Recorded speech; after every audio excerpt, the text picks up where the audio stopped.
Henry David Thoreau, Walden, ou A Vida nos Bosques. Pasta 20. Primavera. A extração de grandes barras de gelo geralmente faz com que um lago rompa mais cedo, pois a água agitada pelo vento, mesmo no frio, desgasta o gelo circundante. Mas não foi esse o efeito no Walden naquele ano, pois logo arranjou uma nova roupa grossa para substituir a anterior. Este lago nunca se rompe tão cedo quanto os outros nessa região, devido à sua maior profundidade e também por não ter nenhum fluxo de água corrente que possa dissolver ou desgastar o gelo.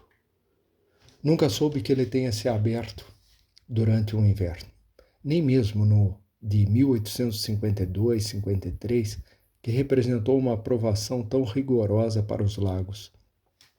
Geralmente ele se abre por volta de 1º de abril, uma semana ou 10 dias depois do Lago Flints e do Porto Belo, começando a se derreter no Lago Norte e nas partes mais rasas onde congelou primeiro.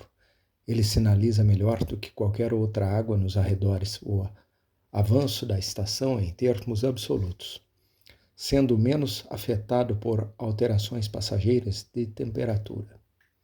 Um frio rigoroso durante alguns dias em março pode atrasar muito a abertura daqueles outros dois lagos, ao passo que a temperatura do Walden aumenta quase ininterruptamente.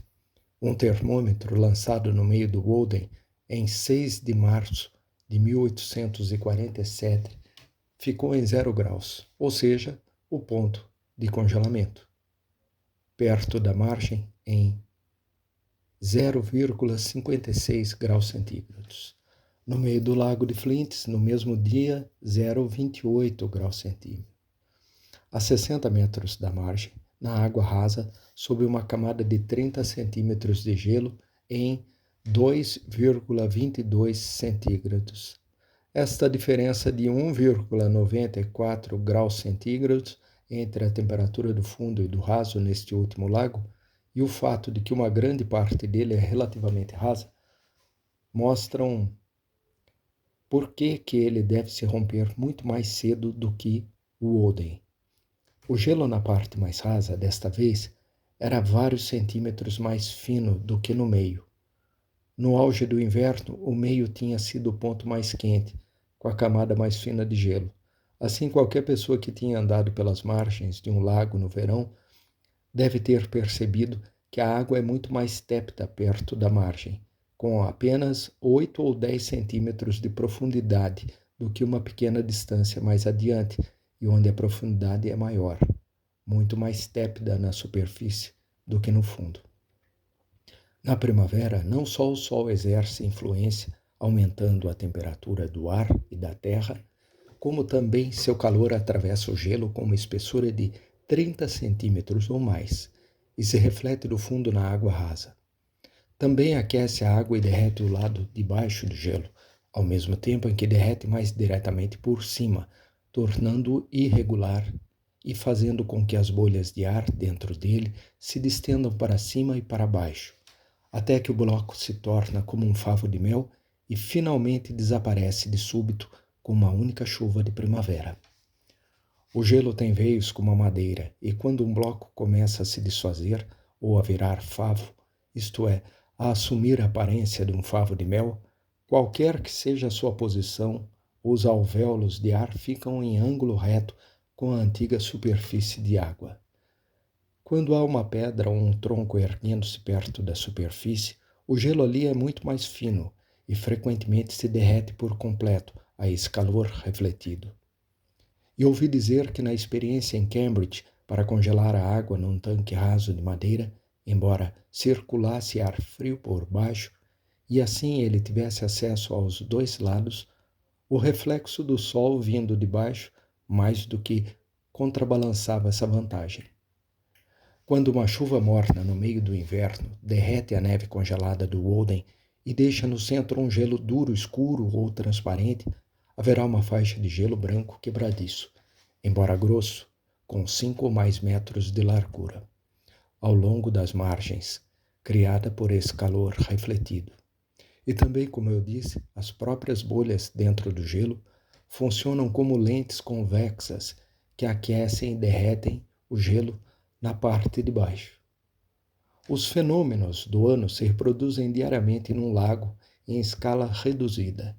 Todas as manhãs, em termos gerais, a água rasa se aquece mais rápido do que a água funda, mesmo que não chegue a amornar, e todas as noites ela se resfria mais rápida, até a manhã seguinte. O dia é uma síntese do ano. A noite é o inverno. A manhã e o entardecer são a primavera. E o outono e as horas ao redor do meio-dia são o verão. O romper ou estalar do gelo indica uma mudança de temperatura. Em 24 de fevereiro de 1850, uma manhã agradável depois de uma noite muito fria, tendo ido ao lago de Flints para passar o dia, notei com surpresa que, quando batia no gelo com a cabeça de meu machado, ele reboava como um gongo por muitos metros ao redor, ou como se eu tivesse batido no couro retesado de um tambor. O lago começou a estalar cerca de 1 hora após o alvorecer, quando sentiu a influência dos raios do sol chegando-lhe obliquamente das colinas. Ele ficou se espreguiçando e bocejando como um homem ao acordar, num alvoroço cada vez maior, que durou por 3 ou 4 horas. Tirou uma pequena sesta após o meio-dia e voltou a estalar ao final da tarde, quando o sol estava retirando sua influência. Na fase climática certa, um lago dispara suas salvas vespertinas com grande regularidade. Mas no meio-dia, estando cheio de fendas e o ar também sendo menos elástico, ele tinha perdido totalmente sua ressonância.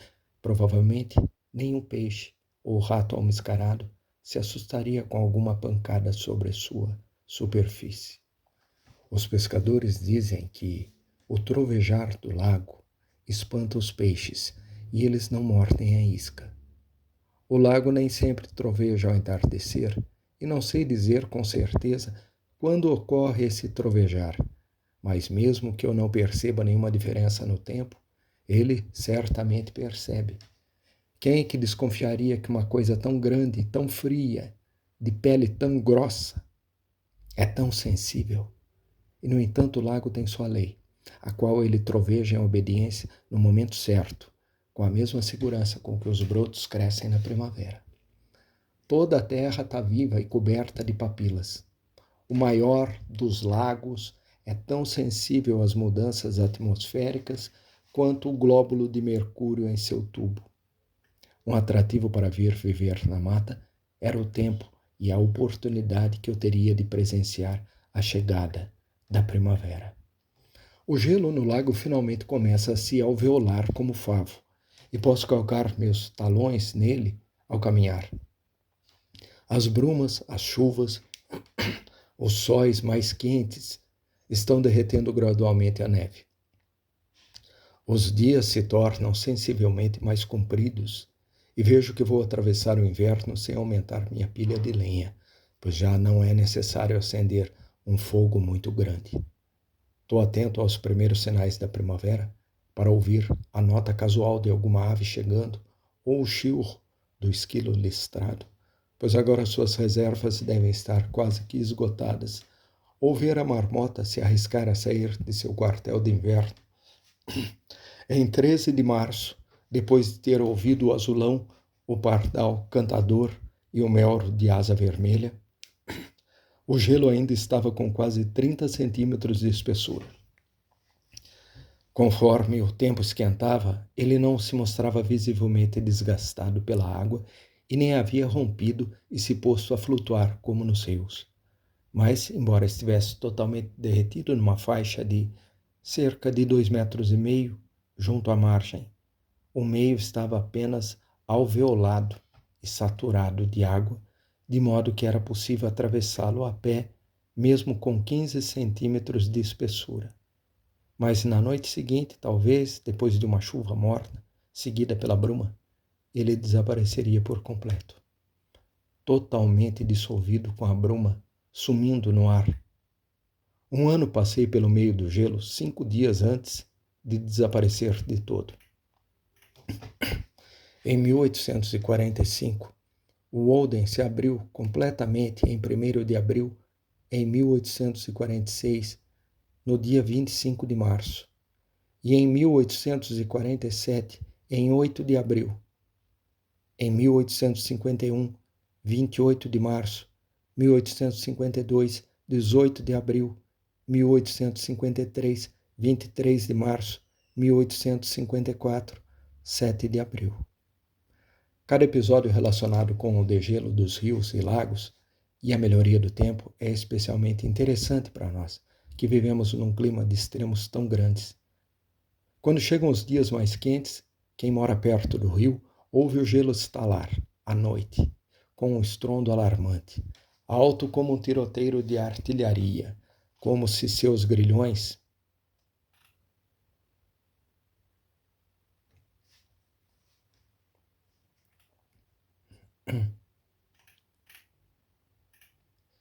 gelados se despedaçassem de uma ponta a outra.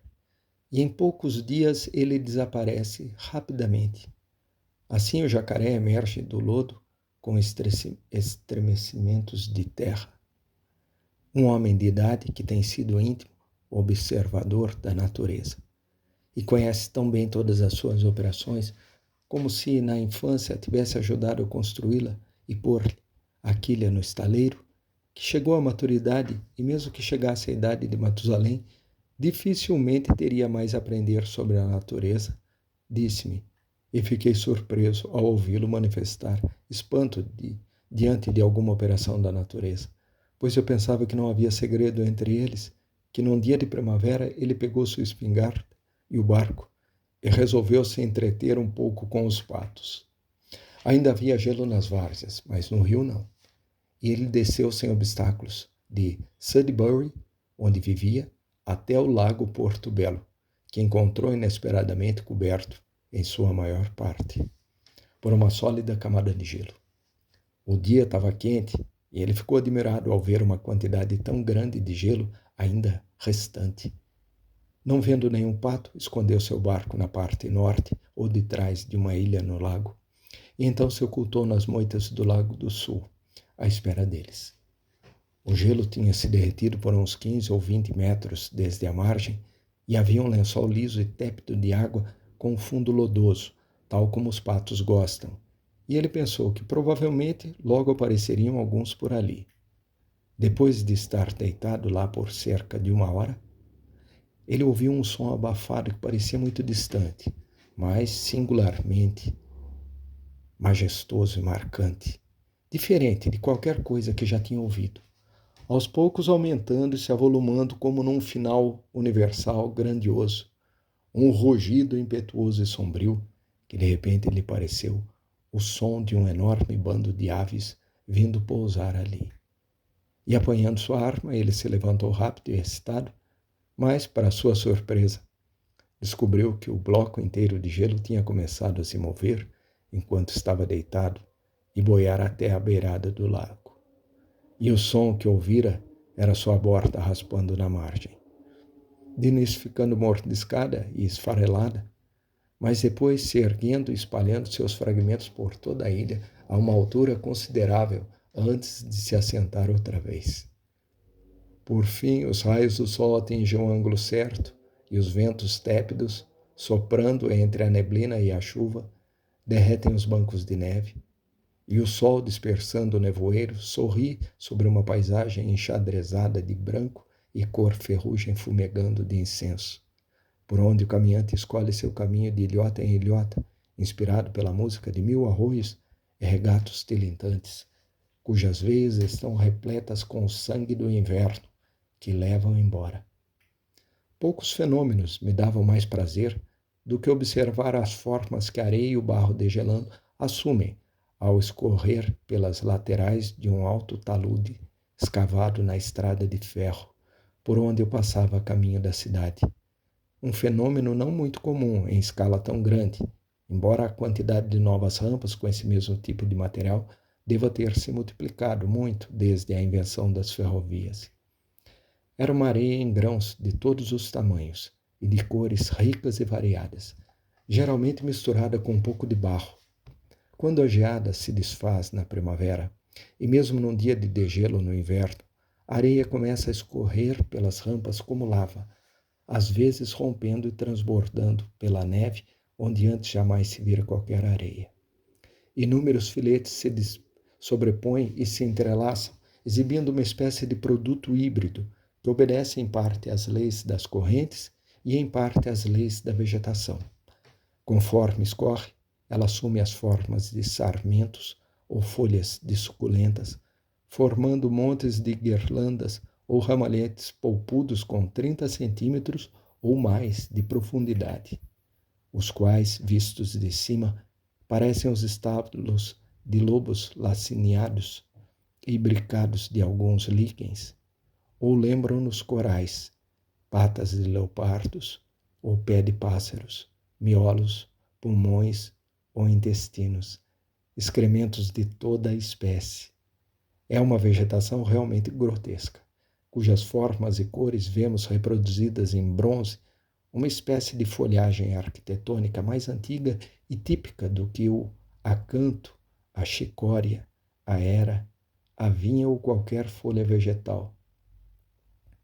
Destinada talvez em certas circunstâncias a se tornar um enigma para os geólogos do futuro. O talude inteiro me impressionava como uma caverna, com suas estalactites expostas à luz.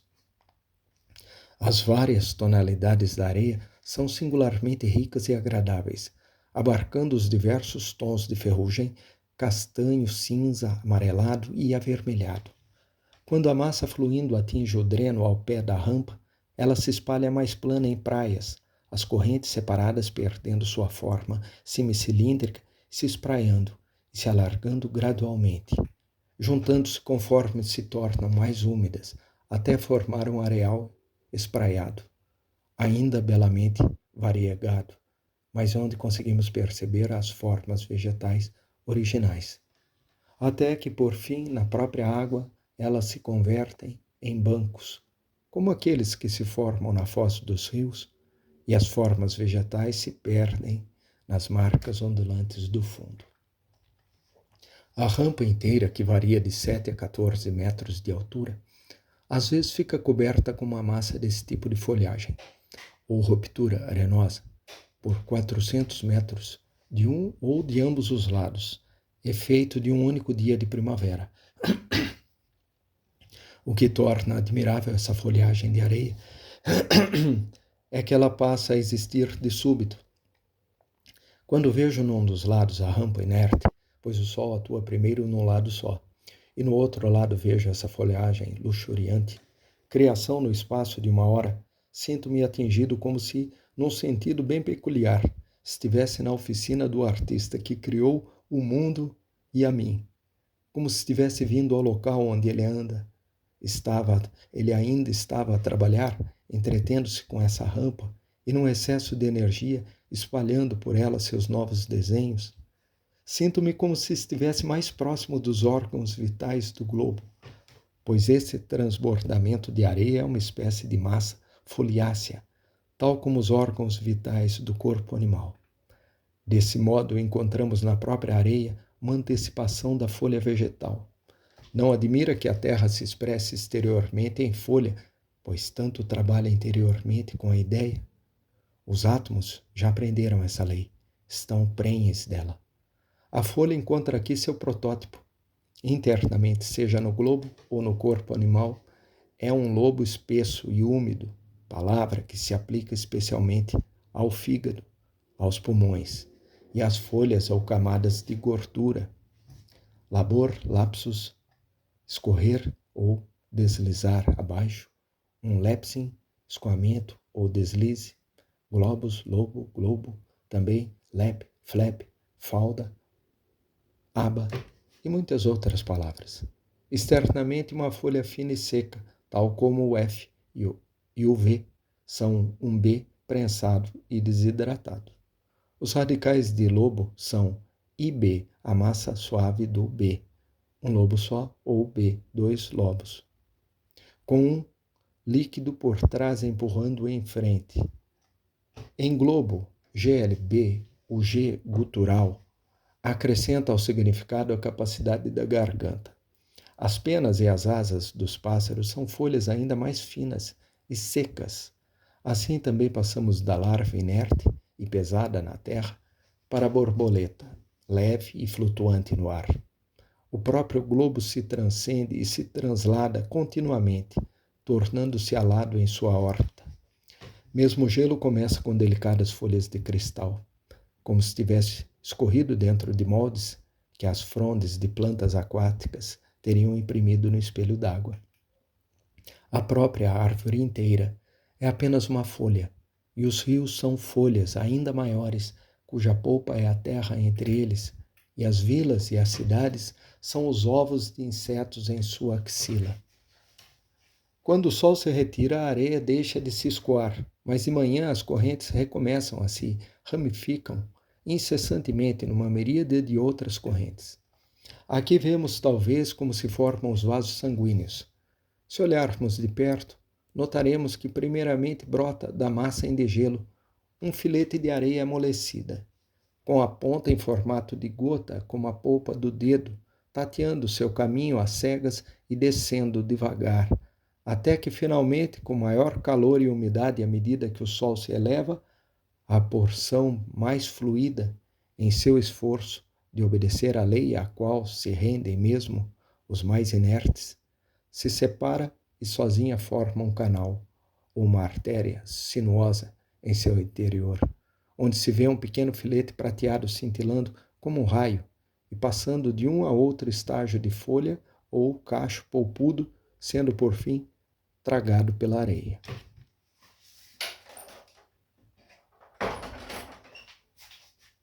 É maravilhosa a rapidez e, no entanto, a perfeição com que a areia se organiza à medida que escoa, usando o melhor material que lhe permite sua massa para formar as bordas agudas de sua canaleta. São estas as fontes dos rios. Na matéria de silício depositada pela água encontra-se talvez o sistema ósseo, e no solo e na matéria orgânica, ainda mais fina, a fibra muscular ou o tecido das células. O que é o homem senão uma massa de barro descongelado? A polpa do dedo humano não é senão uma gota congelada. Os dedos das mãos e dos pés são extensões que se escoam da massa em degelo do corpo. Quem sabe que o corpo humano expandiria e deixaria fluir sob um céu mais propício? Não é a mão uma folha de palma que se abre com seus lobos e veias? Em nossa fantasia, podemos ver a orelha como um líquen, umblicária, no lado da cabeça, com seu lobo ou gota. O lábio, lábium, de labor, é uma falda que desce dos lados da boca cavernosa. O nariz é uma evidente estalactite ou gota congelada. O queixo é uma gota ainda maior, o ponto para onde conflui o gotejamento do rosto. As faces são vertentes que descem das têmporas até o vale do rosto, tendo seu contraste e difusão a partir dos ossos dos zigomas. Cada lobo arredondado da folha vegetal também é uma gota, maior ou menor, densa e agora parada. Os lobos são os dedos da folha e as direções para onde ela tende a se escoar são tantas quantas são seus lobos. E o maior calor ou outras influências propícias fazem com que ela se escoe ainda mais adiante. Assim parecia que esta única vertente da colina ilustrava o princípio de todas as operações da natureza. O Criador dessa terra patenteou apenas uma folha, que Champollion nos decifrará este hieróglifo para podermos finalmente virar uma nova folha. Este fenômeno me entusiasma mais do que a exuberância e a fertilidade dos vinhedos. E é verdade, ele guarda um certo caráter excrementício, e os montes de fígados, pulmões, intestinos não têm fim, como se o globo estivesse virado do avesso. mas isso pelo menos sugere que a natureza tem entranhas, e nisso também ela é mãe da humanidade. Eis o gelo se afastando do solo, eis a primavera. O degelo precede a primavera verde e florida, tal como a mitologia precede a poesia. Não conheço nada que purgue melhor os gases e as indigestões do inverno. Ele me convence que a terra ainda está envolta em fraldas e que estende dedinhos de bebês para todos os lados. Novos cachos nascem da mais calva fronte. Não existe nada inorgânico. Esses montes foliáceos jazem nos bancos como a escória de uma fornalha, mostrando que a natureza está fazendo força ali dentro. A terra não é um mero fragmento de história morta, extrato sobre extrato como as folhas de um livro, a ser estudado principalmente por geólogos e antiquaristas, e sim poesia viva como as folhas de uma árvore, que precedem as flores e os frutos. Não uma terra fóssil, mas uma terra viva, cuja grandiosa vida central faz qualquer forma de vida animal e vegetal parecer meramente parasitária. Seus espasmos despertarão nossas exuviae das sepulturas. Vocês podem derreter seus metais e despejá-los nos moldes mais belos que tiverem. Eles nunca me empolgarão como as formas em que se derrama essa terra derretida. E não só ela, mas as instituições sobre ela são maleáveis como argila nas mãos do oleiro. Passado pouco tempo, não só nessas rampas, mas em todas as colinas, planícies e depressões, a geada abandona o solo como um quadrúpede que sai da toca onde hibernava e segue melodiosamente em busca do mar, ou migra em nuvens para outros climas. O degelo tal, com sua gentil persuasão, é mais poderoso do que o deus Thor com seu martelo. Um derrete, o outro apenas despedaça. Quando o solo estava parcialmente degelado e alguns dias de calor lhe haviam secado um pouco a superfície, era agradável comparar os primeiros sinais tenros do ano recém-nascido a espiar o mundo e a beleza imponente da vegetação ressequida que havia enfrentado o inverno. Cistos, varas de ouro, sempre vivas, e graciosos matos silvestres, a miúde mais vistosos e interessantes do que no próprio verão, como se só então a beleza deles amadurecesse. Mesmo as bolas de algodão, as taboas, os verbascos, as ervas de São João, as colissônias, as rainhas do prado e outras plantas de caules firmes, aqueles celeiros inesgotáveis que alimentam os primeiros pássaros. Matos decentes, pelo menos, que a natureza veste em sua viuvez. Sinto-me especialmente atraído pelo junco Cirpus ciperinus, com seus cachos arqueados no topo. Ele devolve o verão à nossa memória de inverno, e é uma das formas que a arte gosta de copiar e que no reino vegetal mantém com os tipos já existentes na mente humana a mesma relação que tem com a astronomia. É um estilo antigo, anterior ao grego ou ao egípcio. Muitos fenômenos do inverno sugerem uma indizível brandura e uma frágil delicadeza. Estamos acostumados à descrição deste rei como um tirano bruto e fanfarrão, mas com a gentileza de um amante ele adorna as tranças do verão. À aproximação da primavera, os esquilos vermelhos iam para debaixo da minha casa, 2 por vez, passando diretamente sob meus pés quando eu estava sentado a ler ou a escrever, e faziam piruetas vocais com sons casquinantes, estridulantes e gorgolejantes, mais esquisitos que já foi dado a ouvir. E quando eu batia com o pé, eles simplesmente estridulavam mais alto, como se estivessem além de qualquer temor e respeito em suas brincadeiras malucas, desafiando a humanidade a detê-los.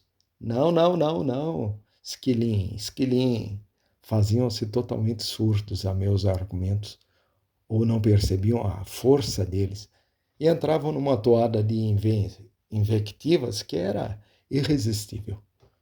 O primeiro pardal da primavera. o ano começando mais esperançoso do que nunca.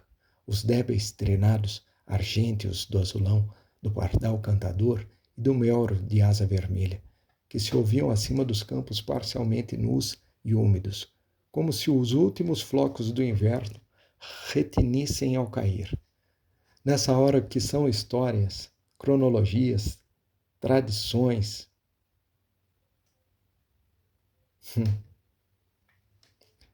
e todas as revelações escritas, os regatos entoam hinos e cânticos à primavera. O tartaranhão azulado, pairando baixo sobre a várzea, já está em busca da primeira vida lodosa a despertar. O som da neve que se dissolva e afunda é audível em todos os valezinhos, e o gelo se derrete rapidamente nos lagos. O capim se ergue nas colinas como as chamas de um incêndio de primavera.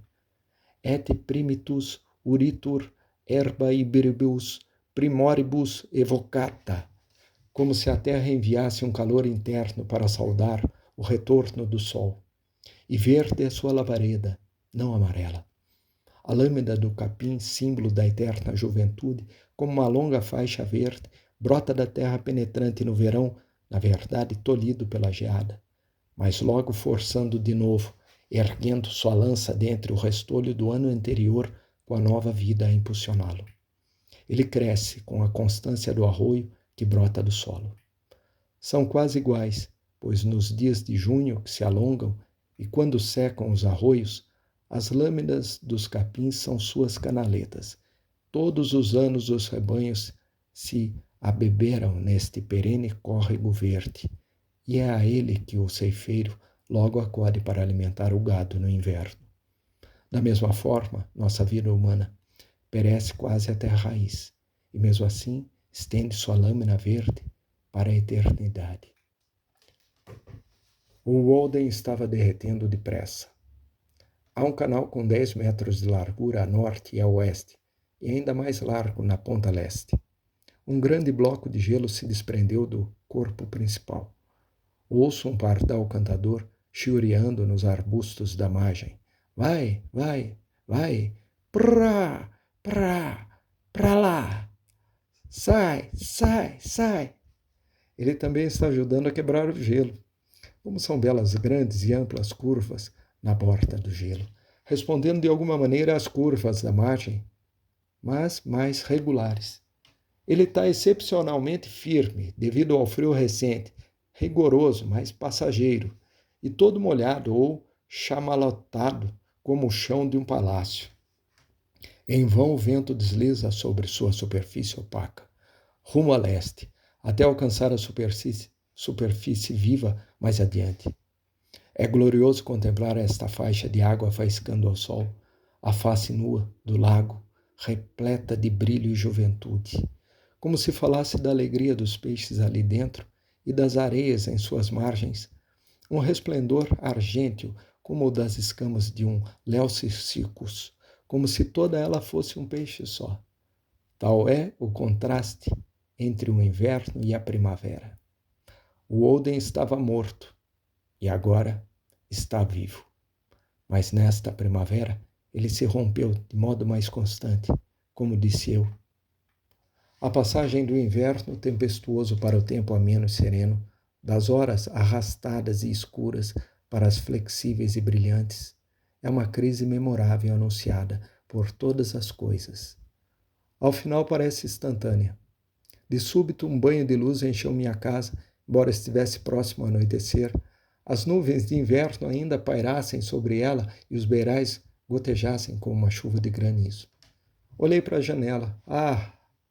Onde ontem havia um gelo cinzento, agora se estendia o lago transparente, já calmo e esperançoso como no anoitecer estival, com o céu de estival anoitecer refletido em seu fundo, embora não houvesse nada visível por cima, como se tivesse feito um acordo com algum horizonte remoto. Ouvi um torto à distância, o primeiro que ouvi em muitos milênios, pensei eu, cuja melodia não esquecerei por mais outros tantos milênios. A mesma cantiga suave e poderosa de outrora. O torto vespertino, ao final de um dia de verão da Nova Inglaterra.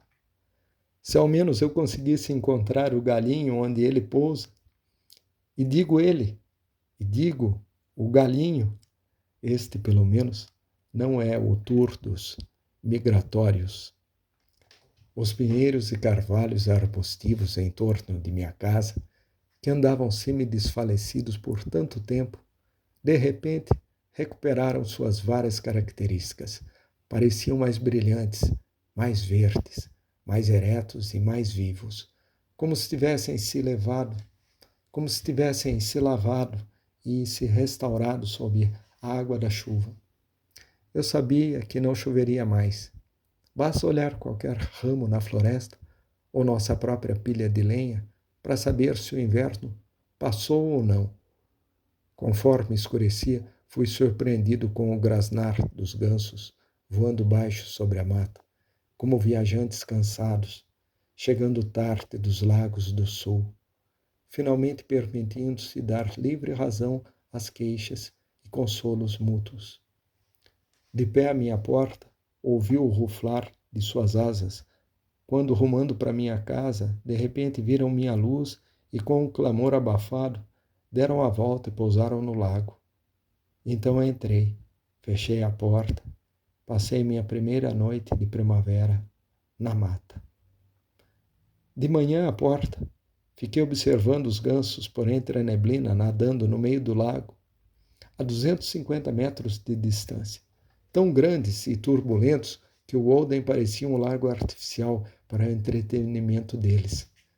Mas quando me postei à margem, prontamente, levantaram voo com um grande bater de asas ao sinal de seu comandante, e depois de entrar em fila, deram uma volta sobre minha cabeça, 29 deles, e então rumaram diretamente para o Canadá, com um grasnido regular do líder a intervalos, confiando que tomariam seu desjejum em lagos mais lamacentos.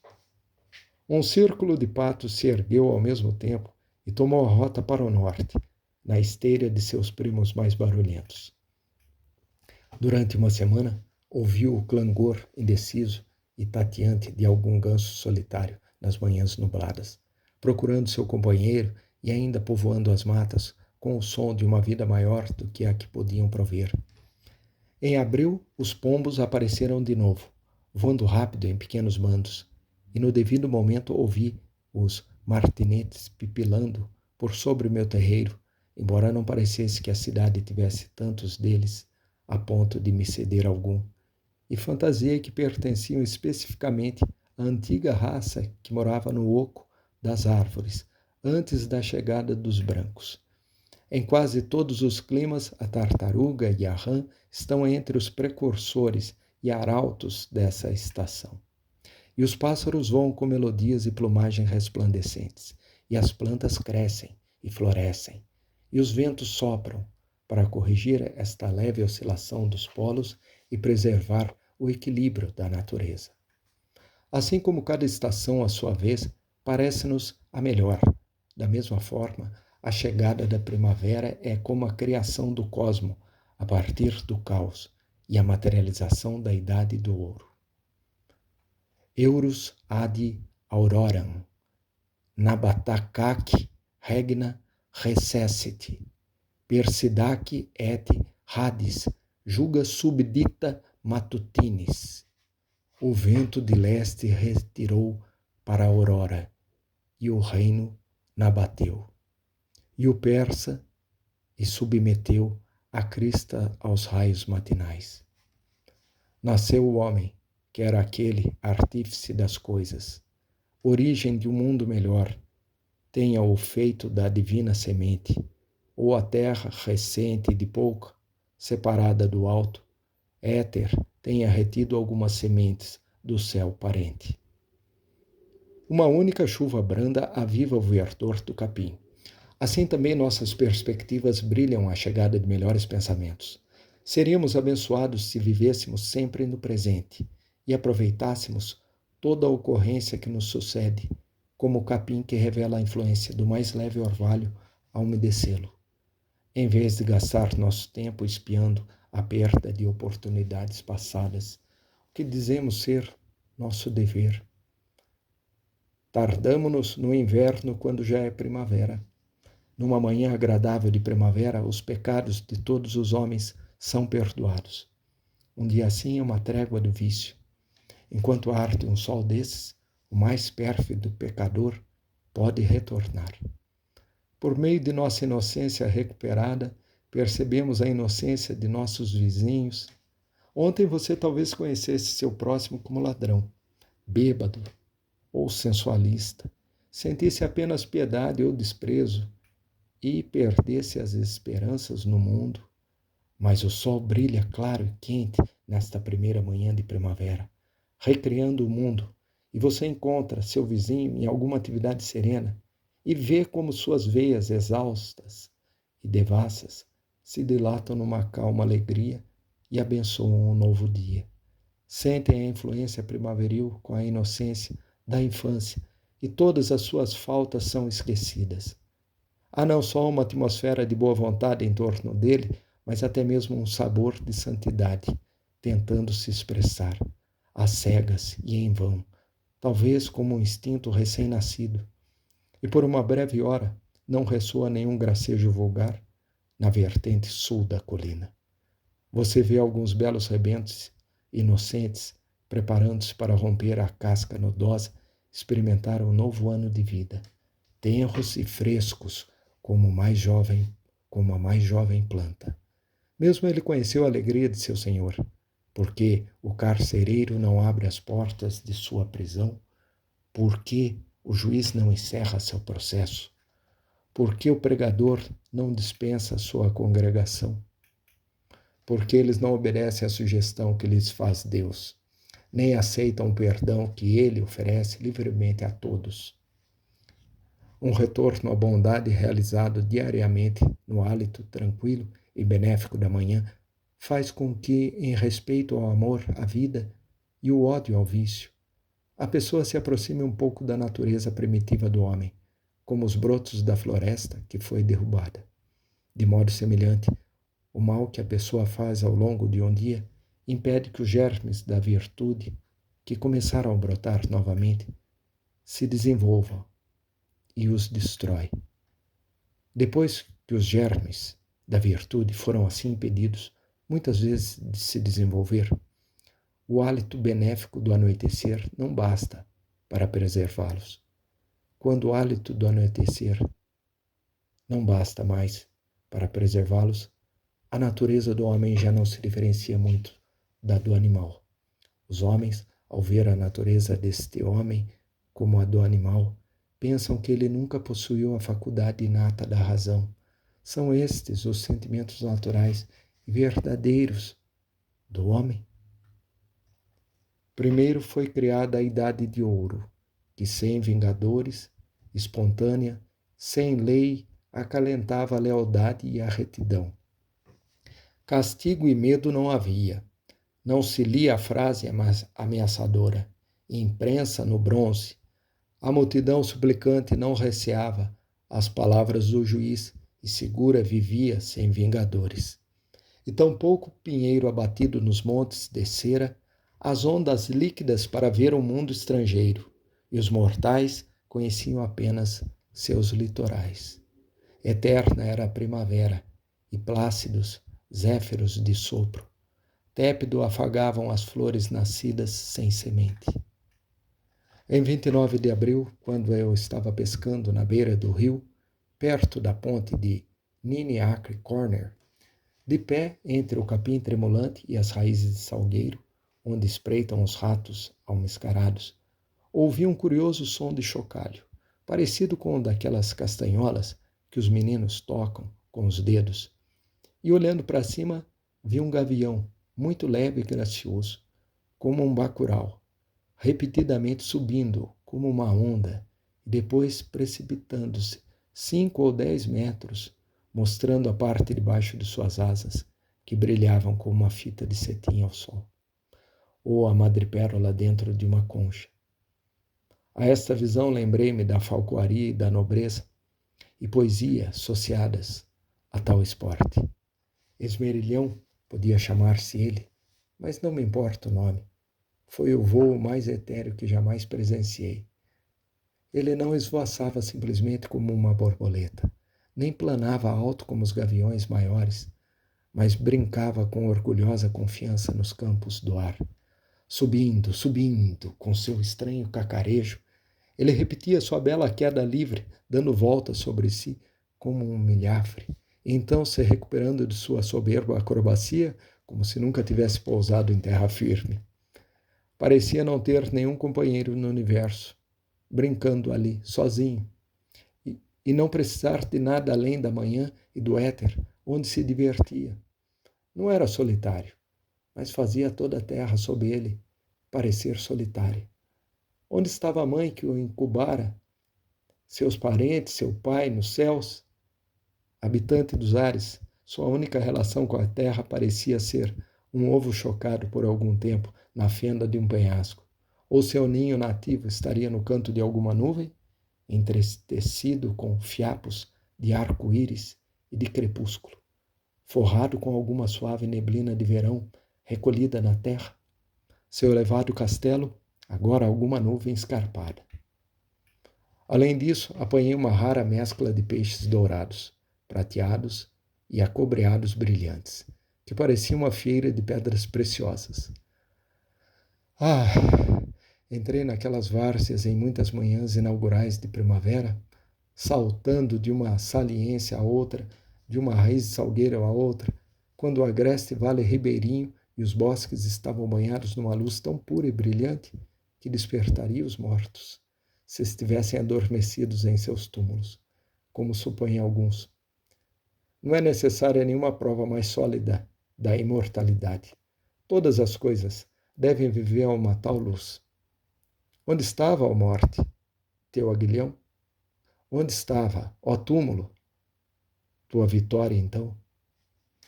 A vida de nossa cidade se estagnaria se não fossem as várzeas e as florestas virgens ao redor dela.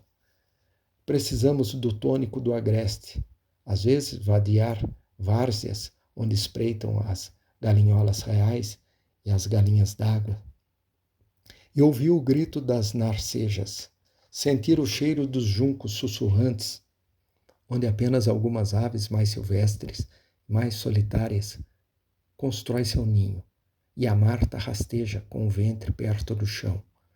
Ao mesmo tempo em que queremos explorar e aprender todas as coisas, esperamos que todas as coisas sejam misteriosas e inexploráveis, que a terra e o mar sejam infinitamente selvagens, imapeados, insondados porque insondáveis.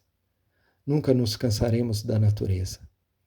Precisamos nos restaurar à vista do vigor inexaurível, dos traços imensos e titânicos, do litoral com seus destroços, do agreste com suas árvores vivas e suas árvores decadentes, da nuvem trovejante, da chuva que se prolonga por 3 semanas e traz enchentes. Precisamos ver transgredidos nossos próprios limites e alguma vida pastando livremente onde nunca pisamos. Reconfortamo-nos ao ver o abutre se alimentando da carniça que nos enoja e desgosta, e desse repasso extraindo força e saúde. Havia um cavalo morto na vala perto do caminho para minha casa, que me obrigava às vezes a me afastar de minha rota, principalmente de noite, quando o ar estava pesado. Mas a garantia que ele me dava quanto ao grande apetite e saúde inabalável da natureza era minha compensação para aquilo.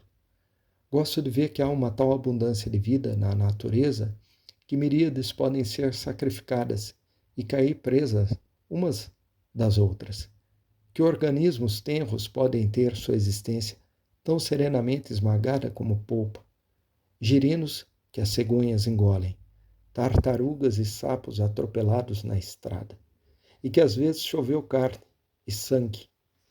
Sujeitos a acidentes, devemos ver quão pouco importam. A impressão que tem o sábio é a da inocência universal. No fundo, o veneno não é venenoso, nenhum ferimento é fatal. A compaixão é um terreno muito sediço, ela precisa ser rápida. Seus apelos não se prestam a repetições. No começo de maio, os carvalhos, as nogueiras, os bordos e outras árvores, acabando de se destacar entre os pinheirais ao redor do lago, conferiam à paisagem um brilho como que solar, sobretudo nos dias nublados, como se o sol rompesse as brumas e cintilasse debilmente nas encostas, aqui e ali. No dia 3 ou 4 de maio, vi uma mobília no lago, e na primeira semana do mês ouvi o noitibó, o debulhador, o torto ruivo, o piuí verdadeiro, o pipilo do olho vermelho e outros pássaros. Já tinha ouvido o torto do bosque muito antes. O papa-moscas já tinha retornado, olhado pela minha porta e janela para ver se minha casa era uma caverna, a seu gosto, sustendo-se nas asas vigorosas com garras recurvas, como se prendesse no ar, enquanto inspecionava a área. O pólen sulfurino do pinheiro logo cobriu o lago, as pedras e a madeira podre na margem, numa quantidade que daria para encher um barril. Tais são as chuvas sulfurinas de que ouvimos falar. Mesmo em Sakuntala, o drama de Cálidas, lemos a respeito dos regatos tingidos de amarelo com o pó dourado do lótus. E dessa maneira as estações prosseguiram até o verão, tal como avançamos entre capins cada vez mais altos. Assim se completou o primeiro ano de minha vida na mata, e o segundo ano não foi muito semelhante a ele. Finalmente saí do Walden em 6 de setembro de 1847.